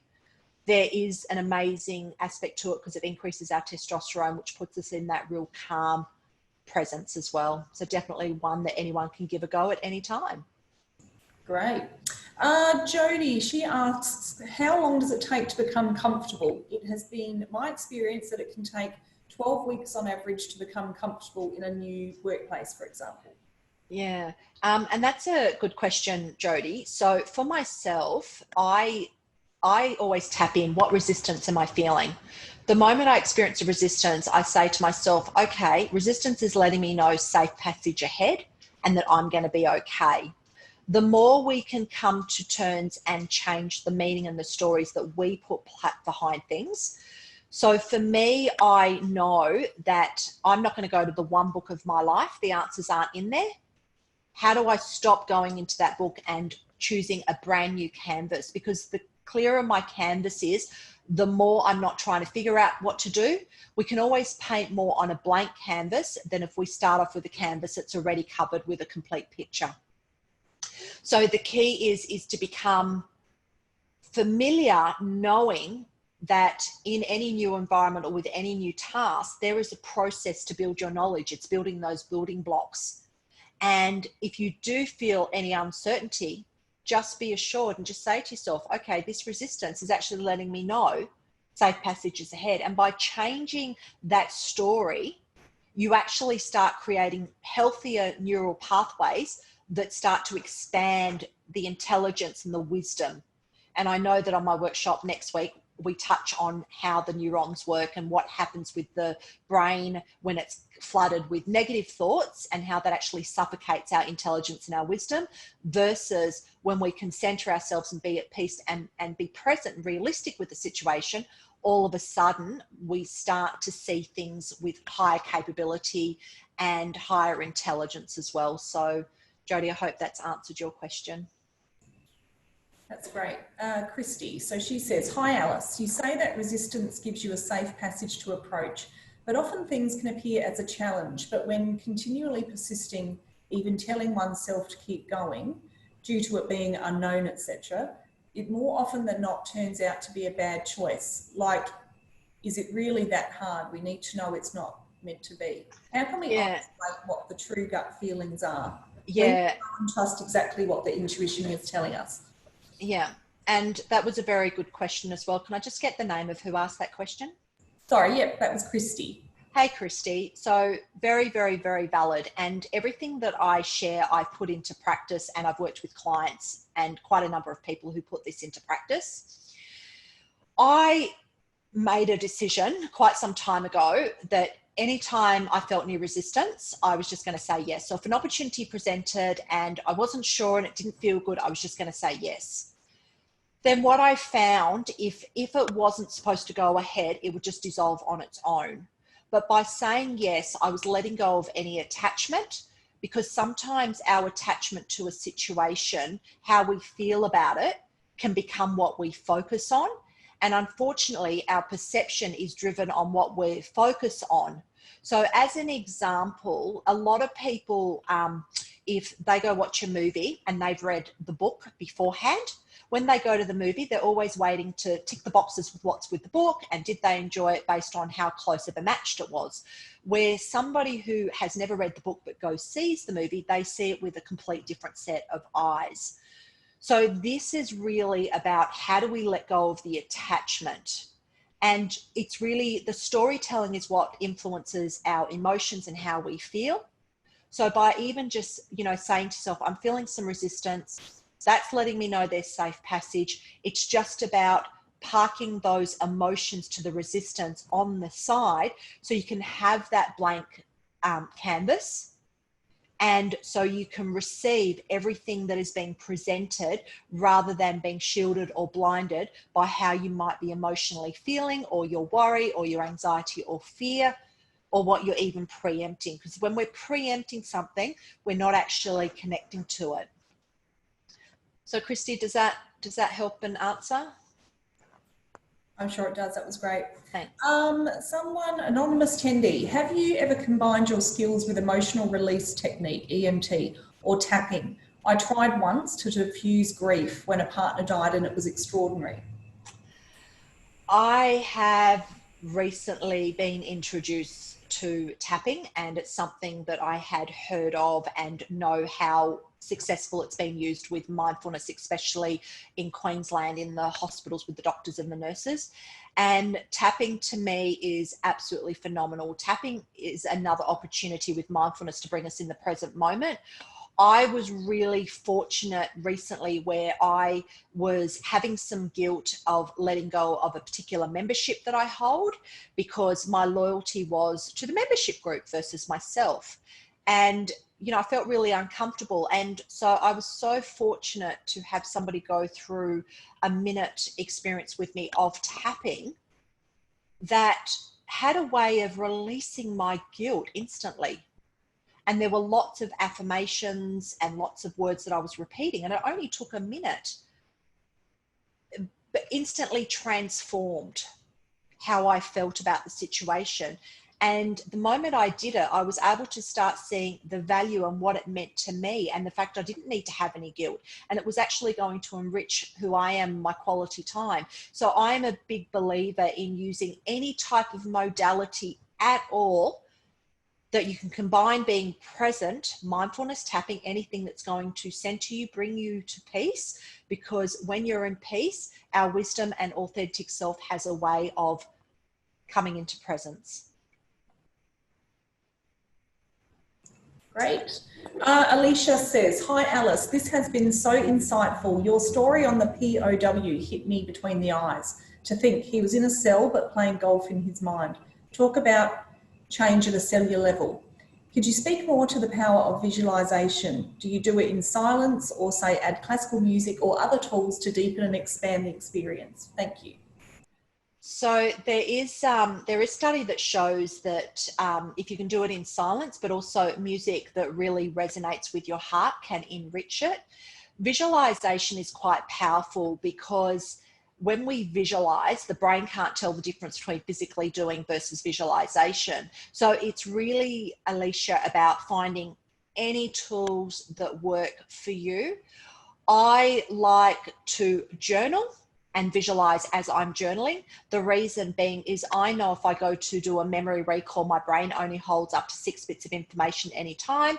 I'm going to use double the amount of energy by thinking about those six information, but also holding them in storage. Where if I journal, I seem to then break the seal, and then initially I don't know what to write, and then I tend to write, for up to an hour. And when I journal, I visualize as well.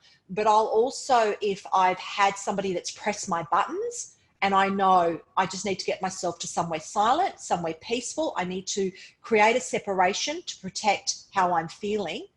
And then the moment I'm in that space, I literally close my eyes. I never point the finger of blame to how the other person made me feel or what they did or it's their fault.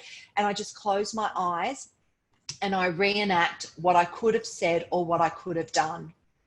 And when I do that, it's like the experience never comes up again. It just has a way of dissolving. It's like I've learnt that lesson, tick that box, it's gone. So yeah, so anywhere that actually resonates, definitely music has a way of heightening our emotions, definitely.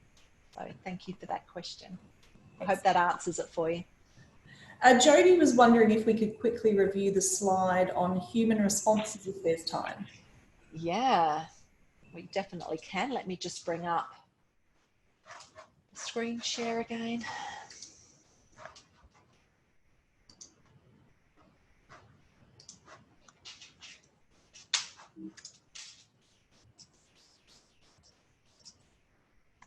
This one. What would you like to know? Oops, there we go. Yes, that's the one. No, it's gone again, so let me just bring it back. There we go. Did you want to type any specific questions about that one, Jody? Or did you just want Alice to quickly review that one again? Oh, she was a bit distracted at that time and wanted to have a quick... That's fine. So humans are primarily emotions. That means we're not logical and rational first. If we learn how to neutralize our emotions, we then become logical and rational. So when we're primary, we're in the left side of the brain. There's something from the past that's triggered how we feel, which is why something that I find amazing is you have a couple that have been together for 10 or 20 years. And all of a sudden, one of those couple decide to, meet somebody else and possibly even have an affair. And they meet this new person and they can't believe how well they get on. They never argue and everything is just fully harmonious. What they don't realize is they just haven't had a chance to build enough history together, enough protectiveness from our ego-centered mind, which, tries to protect us by creating separation. That's why when you meet somebody, everything is all rosy. You hardly ever argue. They're just wonderful. After 2-5 years onwards, you're arguing all the time. And that's because you've started to create some history in your book together that you start accessing and being triggered by your emotions. So if somebody does have an affair, it's only a matter of time before you guys start arguing as well. So being primarily emotion, it kicks in our cortisol, which is our stress hormone, and it literally puts us on alert. It can't tell the difference between seeing something on social media that's made us a little bit jealous, or we've compared ourselves to another person. And the moment cortisol, it automatically increases an adrenaline. So we start to race ahead. We start to think worst case scenario. We assume the worst. You know, it's like you know, if you've got a group of friends and you're not invited to a party, this happens with kids. I thought she was my best friend, but she's got a birthday, I'm not being invited. The child doesn't know that her friend was limited to only 2 or 3 people, so she couldn't invite her, and it really upset her. But we automatically jump to insecure conclusions. And most children, adults are not taught how to suspend judgment. So even if I believe it or not, by me saying, you know, my husband, you know, a couple of years ago, he was upset. He was upstairs. He was making a lot of noise because he wanted me to hear him. I was downstairs in the kitchen, and I'm just repeating to myself, we're not upset for the first reason we think. Now, my husband just starts laughing straight away because he knows I've said something downstairs that has stopped it going any further. My husband's reactions can only be fueled by his thoughts or by me adding my thoughts and stories straight back at him. So even me saying I'm not upset or he's not upset for the first reason we think, I don't have to worry about why he's upset. I don't have to worry that, oh, here he goes yelling again or something's going on. I just suspend judgment. The moment I suspend judgment, I stay neutral. I'm no longer being reactive from my emotions. I then become rational and I become logic. When we say no to our emotional reactions, the opposite effect is being rational and logic. And there is a book called The Hardwired Brain. It's amazing. It actually demonstrates that the first 2 seconds or 7 words will influence a reaction.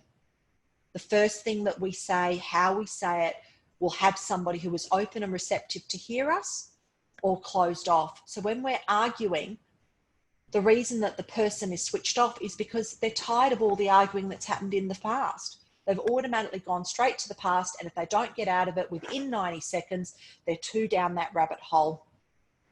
So it's about recognizing that if you're arguing with your partner, if it's not resolved within 90 seconds, do yourself a favor, walk away, separate yourself, because it's just going to fuel it and it's just going to get worse. So I hope that's answered that slide. And if you have any other questions to it, by all means, I'd be happy to answer them. That's great. Bernice just made a comment. Thank you, Alice. I was prepared to be amazed, and I was. So that's awesome.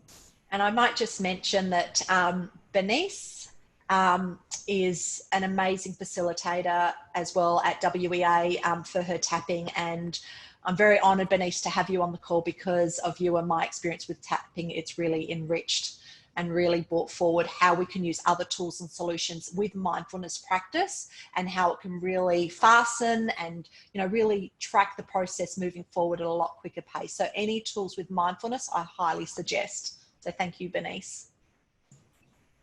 Great. And just one last comment here from an anonymous attendee. So in a longer relationship where all the good history sets up comparison with the less pleasant present, is it helpful to reminisce or damaging? Husband refuses to reminisce. Everything is different now, whereas I use reminiscence to attempt to reconnect. Yeah, and I wish people would do that more often. I wish we would visualize our happy and joyful moments. You know, unfortunately, most people, when they do reminisce, up to 90% of our thoughts are centered on the past that don't serve us. And if we can switch that, you know, me and my husband have this amazing practice. At the end of every night when we're in bed, we just say 3 things we're grateful for and why we're grateful for each one. And sometimes Ben's a little bit hesitant and doesn't want to do it because it's every night. But it's amazing how much it's enriched us by reflecting, today I was grateful for this and this is why. So, you know, there is power in visualizing things that serve us. Most people visualize things that don't serve them. So I hope that's answered it. Excellent. Thank you so much. Well, there's no more questions today, Alice. So I'm not sure if you wanted to share any last tips with us before we head off today. Yeah, you know, I feel, I'm just going to stop screening. So it really is about learning to be true and valuing who you are. And we're not taught as children and going into our adulthood how to value ourselves more than anyone. But when we learn to value who we are, we then start reflecting that externally to other people. And while you might have some partners who are initially caught off guard, why is my partner starting to do all this stuff for themselves? It's only because they're going through their change and release of new patterns starting to form. So I do know by valuing who we are and loving and honoring who we are and respecting our emotions, they're just trying to get our attention, to draw our line in the sand, to bring our peace forward. The more we do that, the more authentic we become. So for myself, I'm comfortable going into any new environment by understanding that if I can center myself with peace and mindfulness, then I'm going to be very qualified and armed to be able to support and enable that situation as much as possible. So that's the one thing that I would really like to stress the importance of. And with the tools today, just humor yourself. Give them a go, see what happens. If they work for you, they do. And if they don't, well, you know, at least you gave it a try. You haven't got anything to lose. But I just feel really honoured and privileged to have been able to share my presentation and what I do with each and every one of you. And once again, very thankful to Marion Library and to you, Tracy, for organising. No problem at all. That's great advice. And thank you so much, Alice, for joining us this morning and for opening up a huge world of possibilities for all of us. So I hope everyone who joined us today gained some great new tools and insights, just as I did. So thank you everyone for joining us. Please follow the Marion Library's Facebook page, the City of Marion website, and check your inbox to be kept up to date on all of the upcoming Library Through the Lens presentations and workshops.